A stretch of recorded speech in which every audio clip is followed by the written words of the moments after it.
Welcome to sKratch, the show all about the DJ. Of course, we got a very special guest in the building. So much he's doing, so much stuff, fabulous. A Boogie, Wendy Williams. Yes, sir. What else we got in pocket, man? What's good? Ed Lover. Ed Lover. Big homie. Big homie. I love that. Yeah. We'll talk more about them, but first, no problem. The first thing we gotta do, I just want to know, what was your birth name? My birth name is Orlando Ominaya. Orlando Ominaya. Yeah. Not Ominaya. Oh, so Orlando Ominaya. So a lot of people don't really see it in the name. There's a dot, but they, skip over the dot. That's dope. I was wondering, I'm like, yo, why his name's Ominaya? I wonder what's his real name. People think I'm African. So Orlando. What is your Dominican and Puerto Rican. Where were you born? The Bronx. The Bronx. Yeah. High Bridge? Nah. No. Like a little farther down from High Bridge, like 177th Tremont. And area. that's your relationship with A Boogie, kinda? Kinda, but the way I met him was interviewing him at Sirius XM. Okay, I see. Yeah, with Superstar J. I'm moving forward too fast. Let's go back. Yeah. Let's go back to Orlando. Yeah. Let's go. I want to know about Orlando. Mm-hmm. What was it like growing up? Like in your household, what were you guys listening to? Like with your mom and dad, Pretty much everything. My pops was into Marvin Gaye, Al Green, and he liked Spanish music. Yeah. He's actually friends with Oscar De Leon, and they used to run around back in the days. And my mom, same thing, Spanish music, mostly, and freestyle house. What was your like? As far as music-wise, what was your favorite genre? As a kid, Orlando. As a kid, it was really all of that stuff, and then gravitated towards like Michael Jackson early on. Everybody loved Mike. Yeah, like as a kid, I thought I was Michael Jackson. I think every kid thought they Michael. They still think they're Michael Jackson. I think. Still did. Yeah. Some days. Sometimes you wake up like Mike. All right, so you growing up in the BX. Yep. All right, so what was it like when you first, as far as DJ wise, what made you want to DJ? So I always loved music, and then in between all of that, I used to play sports, basketball, baseball, and there was a kid that I lived on my dad's block. He played baseball with me, but he was older. He played in the Pony League. I was like Little League, and he was like 14, 15. I was like 12, 13.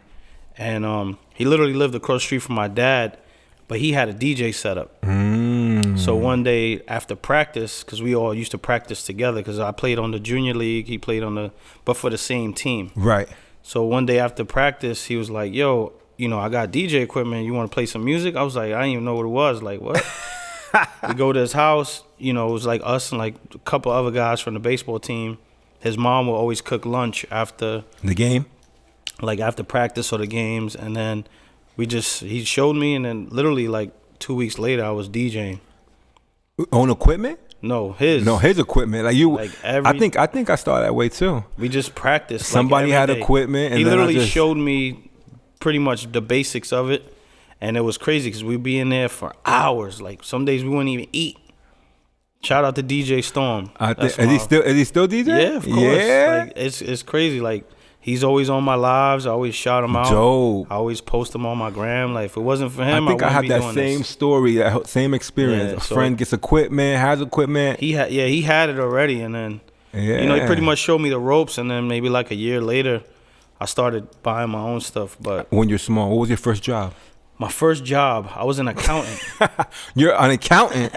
Yeah. That's your first job? Yeah, it was like 14. I was doing the rent balances for a housing company. Yo, that's crazy. I used to get paid like $50 or $100 a week. That's crazy. And it was like literally like math class after school. I hated it. Wow. But I did it because I wanted to work. I was like, I don't know. So that was your first job, accounting? First job ever. What you do with your checks? I can't even remember. Vinyl? It was it was we used to vinyl era. I used to use mostly my allowance for vinyl. Yeah. But we used to go to buy vinyl every Saturday. A spot called Flipside in the Bronx. I think all my money went towards my vinyl. Yeah. I used to only have like $30-$40 and go there and buy like 4 records, and I was popped. That's crazy. Damn, I'm broke. Let me get a slice with this last $2. That was it. That's the only way. Yeah, man. So you did it as was it a hobby? Yeah, it was definitely a hobby. So what happened was the guy DJ, his name was G Storm at the time. Right. His name is George. He used to get booked for house parties and community rooms, and then I would just go with him because I used to stay with my dad on the weekends, and Right. my mom wasn't together. Right. So being with him, we would do these house parties. He would get booked. Like, he was so booked. And he would never really DJ anymore. Like, I was doing a party. Yeah, you were DJing. And he was getting paid. So it was like funny because back in the days, the house parties, the DJ would be in one room. Right. One speaker in the living room and one Right. speaker in the bedroom so we could hear what we're doing.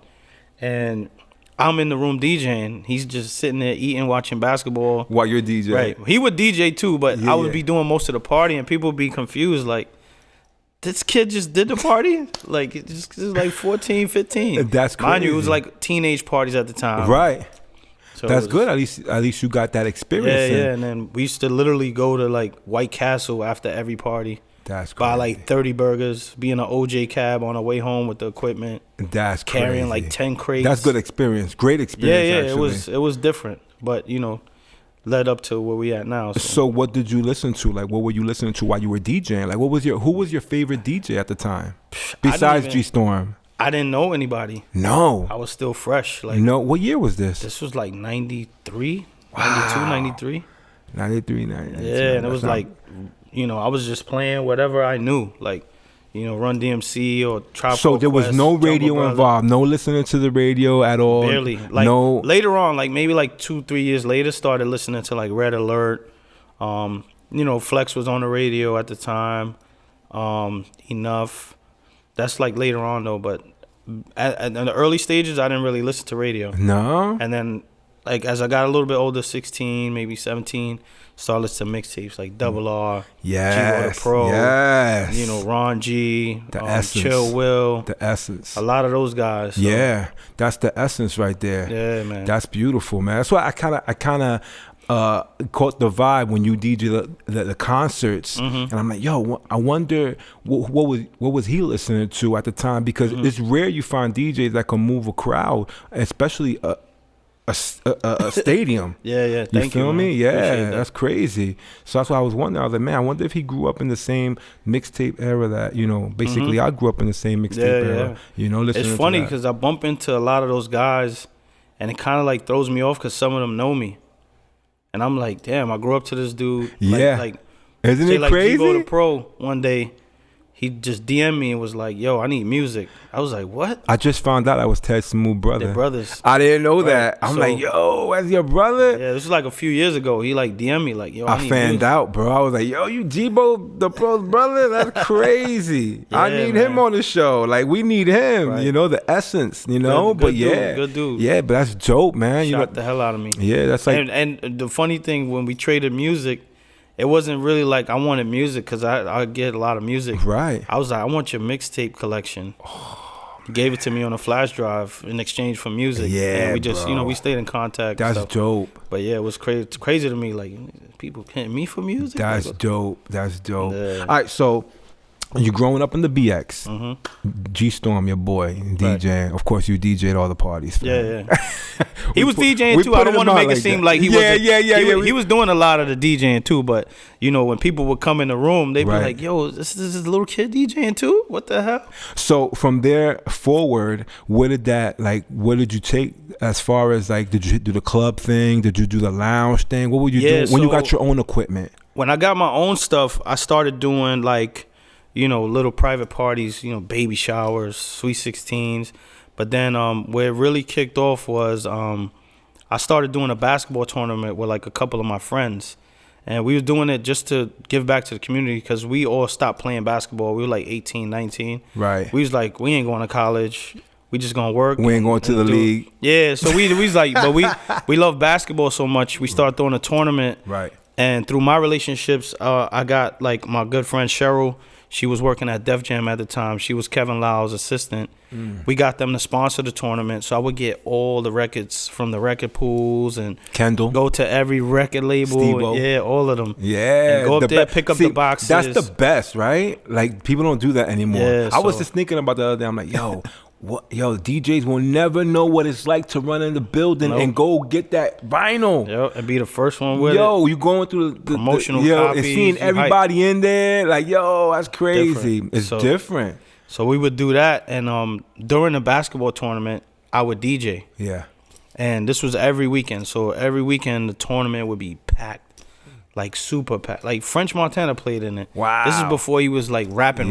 Coke Boy French. Yeah, like even before that. Yeah. Like, oh wow. So he was just playing in the tournament, like, and then he just started the Coke Boy DVDs. Right. Yeah. So we was doing that every weekend and started building my name up. And then when I eventually turned 21, I was able to start doing clubs. And then people were like, yo, I want to book you for a club, this and that. Start doing lounges, and that's where it started going. That's dope. And so now you're doing the lounges, doing the clubs. Mm-hmm. Where does radio come to play? So radio, I never really chased radio. No. But radio for me started, a lot of people don't know this, I started a internet radio station because I couldn't get on regular radio. Right. I didn't have the connects. I didn't know anybody. Right. So I started an internet radio station called Sick Mix Radio. And it would just be DJs 24/7. We had DJs from Europe, what year the US. was this? This was I want to say 03. Oh, in the beginning stages. Like when A-List Yeah, and because all that was A-List, on. yeah, A-List I was on radio. there too. Yeah, A-List radio. That was huge. So I was doing that. through Sabe.com. Yeah. And yeah. I was doing like urban Latino radio or Yeah. something. But I had my own, and it was really just for DJs. Because a lot of other stations was doing personalities, doing this and Right. that. I was just like, no, I'm catering to all DJs. So I just did that.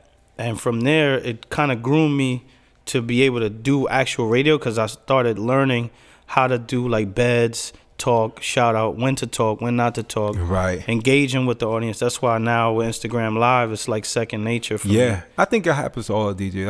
I think we're already set when it comes to this. Yeah. So some people learn how to DJ for radio, and some people are club DJs. Some are battle DJs. Some are people don't know hobby DJs. so many different type of DJing. Right. So eventually down the line, the first time I got on radio, I did WBLS.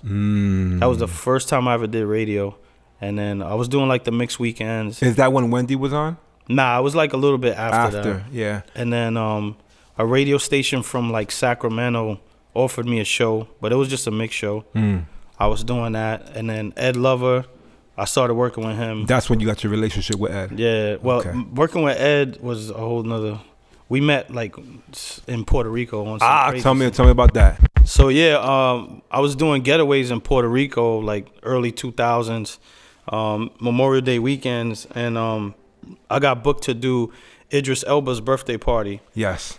So Idris Elba's birthday party was out there. They was filming a movie. Columbus Short was there. Zoe Saldana. Ed was hosting one of the parties that weekend for the getaway. Right. And the party I was DJing, he was hosting. So as soon as I was DJing, he told his assistant, yo, tell him when he's done, come chop it up with us. And I was like, oh shit. Dope. That's fucking Ed Lover. I was just hyped that he was on the bill. You were fanning out. So then he was like, yo, let's link up.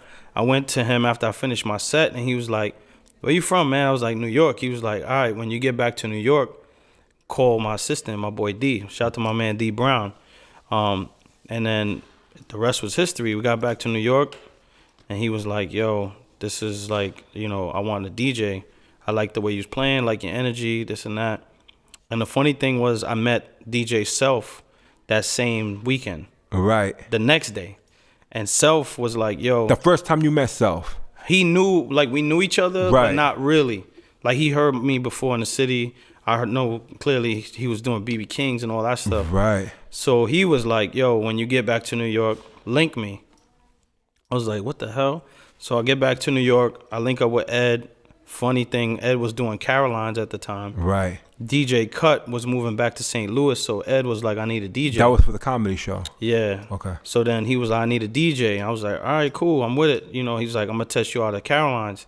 I went to Caroline's, killed it. Self came to Caroline's because they were both on Power at that time. Right, okay. Yeah, and yeah. Self the was beginning of Power 105. Right. So then Self was like, yo, this is the kid I met in Puerto Rico. Ed was like, I met him in Puerto Rico. And it was like, Self was like, you want to get down with the Union? And then Ed was like, yo, you want to be my DJ? And then that's how the Union and and the whole Ed Lover situation. Wow, dope. In one weekend. One like weekend. Crazy. You never know what and might Envy happen. was there too. Damn, that's dope. That's dope. Yeah, it was crazy. But you weren't never involved with 105.1. No. Never. No. Just, I mean, being with them and around them. I knew DJ Will because I did a lot of clubs with Will. He's from the Bronx. Right. We always did like clubs together. So we knew each other, but not on the Power 105 level.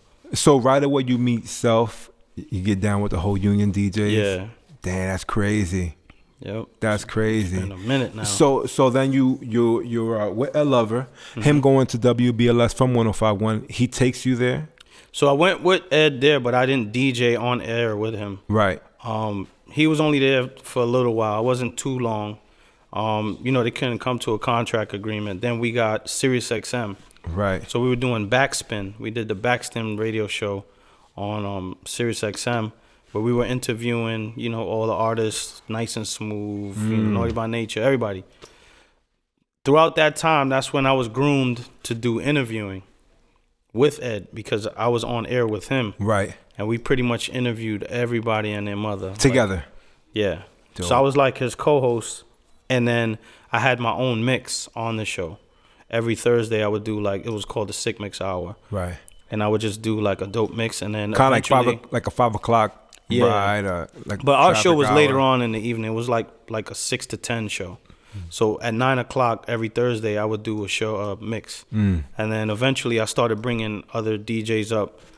Shout out to all the DJs I brought up. That's another reason, but that's another way I brought up Mr. C up there. So now Mr. C is on Rock the Bells. You brought Mr. C up there to do Ed's show. That's dope. And C's my guy. That's my guy all day. That's dope. And now he's on Rock the Bells, which is what Backspin was. Right. Which is LL station now.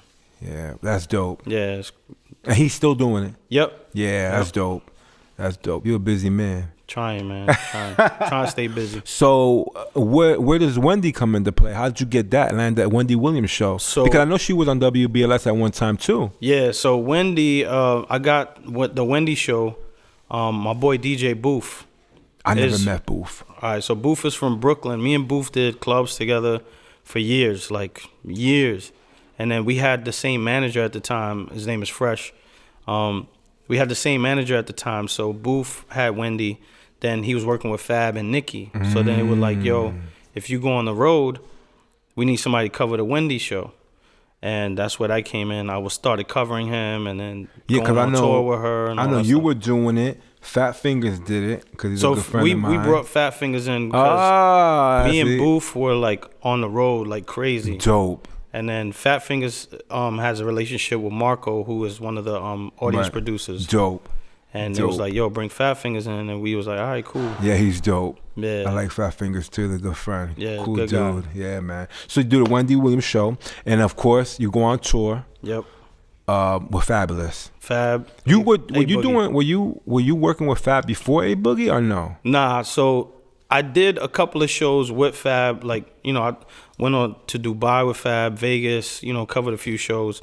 But that was, through Booth, because Booth was out with Nicki Minaj or, had prior engagements. So I was like always covering Booth with Fab. That's how I got that. But most of the time I'm out with A Boogie. That's dope. That's dope, man. So now, when did you meet A Boogie as far as your relationship? Because I'm sure it kind of is a conflict. You and Fab, like, how do you know his set? You guys got to do a practice run. Yeah, how does so that work? The first time I worked with Fab, I had to go to his studio in Jersey, and we did a little rehearsal, to go over how to, because when I work with Boogie, it's a whole different set. Whole different. I could imagine. And I had to go through a rehearsal with Fab. We did that, and then after the first time I did the rehearsal with him, it's like second nature when you in touring. Yeah. You learn the artist set, when to ad-lib, when to not ad-lib, stuff like that. So I learned that. And then meeting A Boogie, I met A Boogie for the first time on Shade 45 with Superstar J and Gray Rizzy. Shout out to Superstar J. He's part of the union brother. too. Yes, Gray Rizzy's part of the union. Yeah. A lot of DJs. So they got VIP Saturdays every Saturday on Shade 45. Right. And I met A Boogie, Don Q, QP, Bubba, when they came up to get interviewed. This is like when they first was getting signed and stuff. Man. And then that's the first time I met him. But then Booth was working with Fab, clearly. Fab's old manager was managing A Boogie. Oh, wow. So then they kind of like asked Booth to do it because they didn't have a DJ at the time. Right. And then Booth was like, I can't do it, you know, put my man O in. And I did a show with Boogie in Queens. After that show, it kind of like me and Booth were both doing it. And then eventually they were like, we just want you to do it 100%. So we have one dedicated DJ. And right.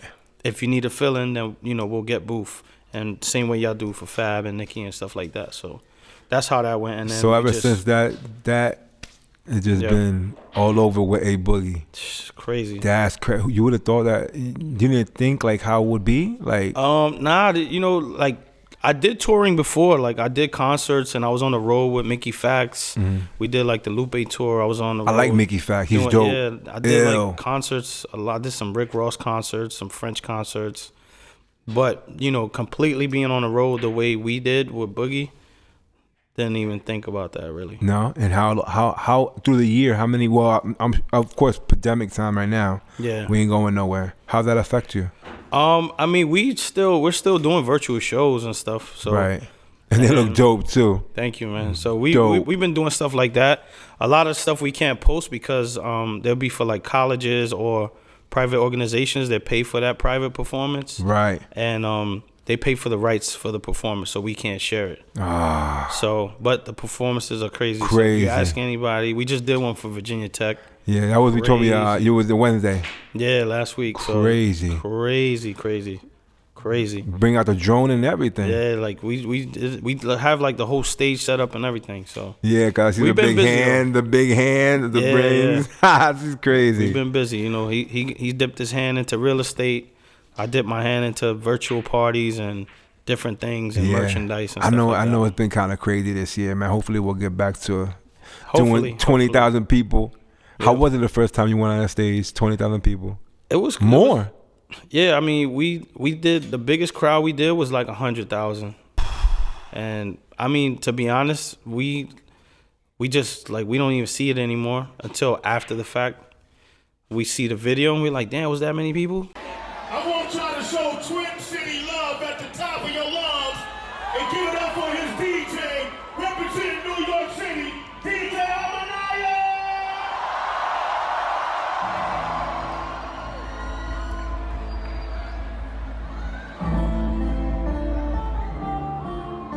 I need y'all to make some noise right now. Y'all ready to see A Boogie with the hoodie one time? If you know this song, I need y'all to turn up and touch the energy here today. What's up? Let's go. Let's go. Let's go. Let's go. When that beat drop, I need y'all to jump up and down as hard as you can. Right side, left side, middle, in the back. You ready? Here we go. 1, 2, 1, 2, 3, let's go. Hey!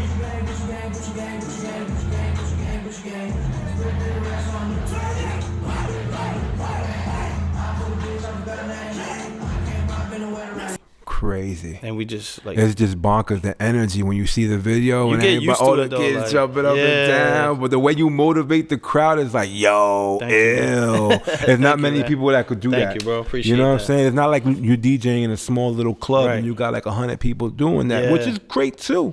But when you have a big crowd, as a DJ, I feel like it's harder to DJ for a smaller crowd. Oh yeah, than a bigger crowd. Those big crowds. Yeah. But at the same time, you have to have some type of composure when you have those big crowds, because these kids are impatient.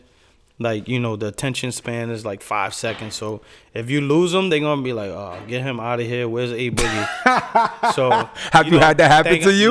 Never. Oh man, I got wood. I got that wood. Oh man. Usually the thing now, like, I've been with Boogie, like, it's about to be 4 years. And 4 years. Yeah, man. That's crazy. Since 2016.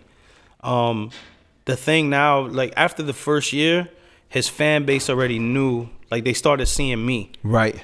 So I mean, because you're the opener. Right. So he doesn't have an opener. I'm the show before the show. Absolutely. So that's like, dope. That's so dope. When they see me come up, they know, like, like, Ominaya's up there. That means it's almost showtime. Yeah. So I'll do, like, sometimes I'll do 10 minutes, sometimes 20, 30, you know, depending on where we at, what venue, or, you know, if it's our own tour. So you look, when you walk into these stages, when you get on these stages, you look at it as a club?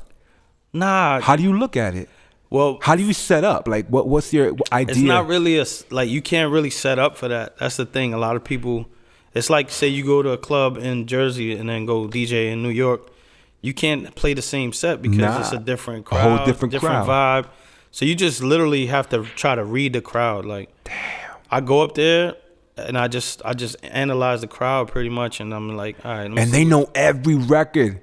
And it's like you got to play off their energy. So as a DJ, that's something you have to be able to do. Like, absolutely. if you see them swaying to this, or if a record's not working, you gotta get out of it quick. So I usually do setup records. Like the first 2-3 records are setup records to see what they feel going them out for. You know, there's a Travis Scott crowd, there's a Lil Yachty crowd, there's a XXX crowd. There's, you know, it's all different type of people. So you feel them out, and then once you get that wave, then you just go. Damn, that's crazy. Yeah, that shit's crazy. That shit gave me goosebumps every time I see that. Every time I seen the crowd, I'm like, yo, that must be energy like crazy. Yeah, it's different. It's different. Damn. So I see you got your gear too. Yeah. Dope. Show it off. The crown. Yeah. Appreciate I like that. It's doing well. Yes. Nice, man. Thank God. Yo, crazy. Yeah, I mean, I was doing merch before, right? But you know, being on the road, it was hard to do.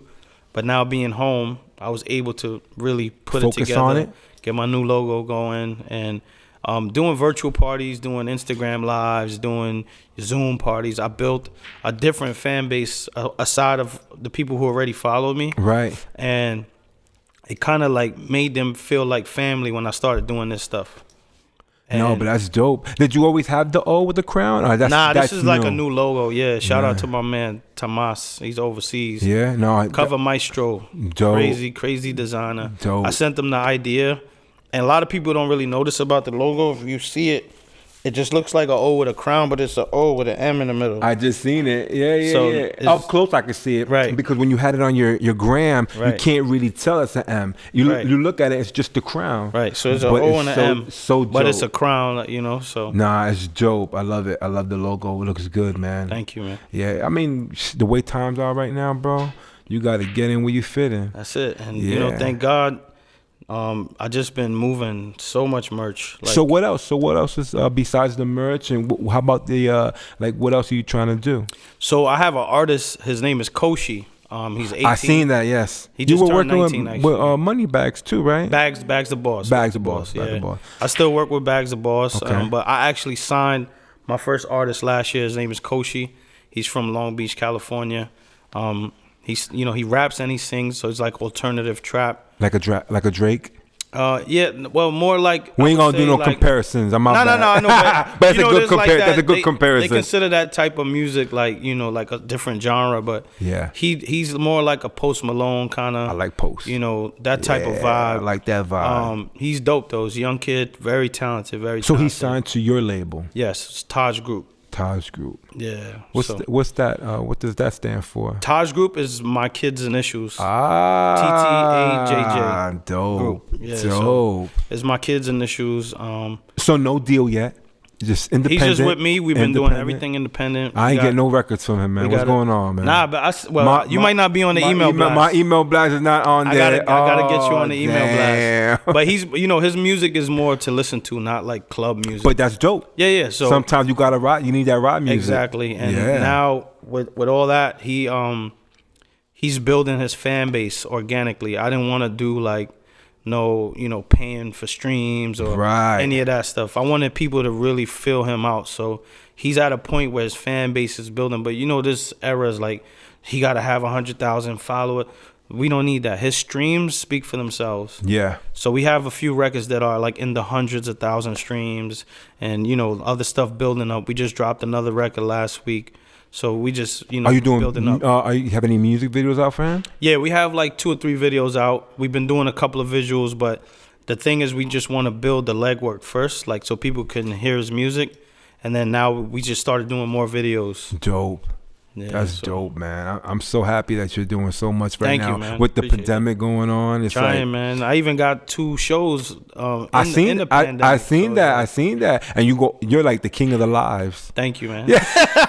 The king of the lives. Nah, D Nices. Yo. I'm just trying to survive. Yeah, man. That's all. but that's dope because every time I'm on, I go, he's on again. Let me get Right. on. You know? So speaking about lives, like you said, the pandemic had everything crazy. No clubs. No club. Me going live so much and creating such a buzz, and it landed me 2 shows on Dash Radio. I seen that doing Dash So, Radio. Yeah, I do. I have a hip hop show every Friday and Saturday. Is that an online? So a lot of people think Dash is online. Yeah. But it's like Sirius XM. Ah. It's a BDS station. It's a real radio station that has multiple stations under it, like Sirius XM has Right. Shade 45, XM Fly, Right, the Rock the Bell, all that. yeah. So it's similar to that. And the people who run it, shout out to DJ Ski and Clinton Sparks. They Clinton my man Sparks. Reggie. Oh Yeah. my, get familiar. Remember Reginald? They used to work at Hot 97. No, I never met him. Sergeant Hawkins. So they used to call him Reginald Hawkins, whatever. Oh yeah, dude, the name is familiar. Yes. So he yes. runs Taste Radio on there, where I have a Latin show on there,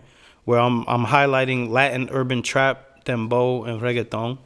And then I have a show on Hip Hop X, which is The like perks of being all Puerto new. Rican.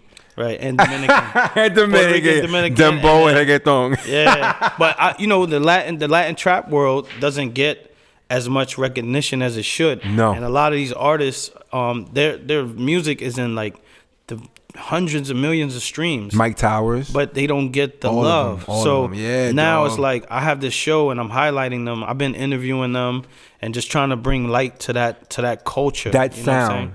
Are you just trap in general? Just like all Latin like trap Latin in general? music all together. But the Latin trap is Bad so Bunnies good. get a lot of Yeah. love. Like not calling them commercial, but Yeah, but they've the passed that, superstars. right? They're They've passed the superstars. plateau. But then Right. there's a lot of other artists Right. who have these streams and have this fan base, but they don't get that love because they're Nah. not as commercialized. You know what I'm saying? So you get all those records and those tracks and you throw them on Yep. that show. Yep. And now this show is it open format you're doing or is it just Latin? no, or is it's it just Latin? That one is just Latin. Okay. The hip hop show is more like all the new hip hop stuff. And Dope. I try to premiere records that I know are coming up from artists and break records, and that's every Friday and Saturday. Every Friday and Saturday on Dash. Hip Hop X, and then Wednesdays and Saturdays on Taste Radio on Dash. On Dash. Dope. Now you do all this from the crib, your studio? Or? Yeah, because everything is closed. We Right. have a space in Brooklyn for Taste Radio, but I try not to, leave the house if I don't have to with everything going on. Right. Kids You don't at need to home. nowadays. Except when Yeah. you're here with sKratch. Right. So It's different. A Boogie's DJ, of course. Ominaya in the Yes, sir. building. Fab, A Boogie, Wendy, all that, man. Damn. Jeez. trying, man, trying. Always a pleasure. Thank you, bro. And we didn't even get to the point where we met. Right. Who was that? Downtown somewhere, right? It was Midtown. Yeah. It was Times Square. Studio 36. Yep. Damn, I So got a good after work. memory.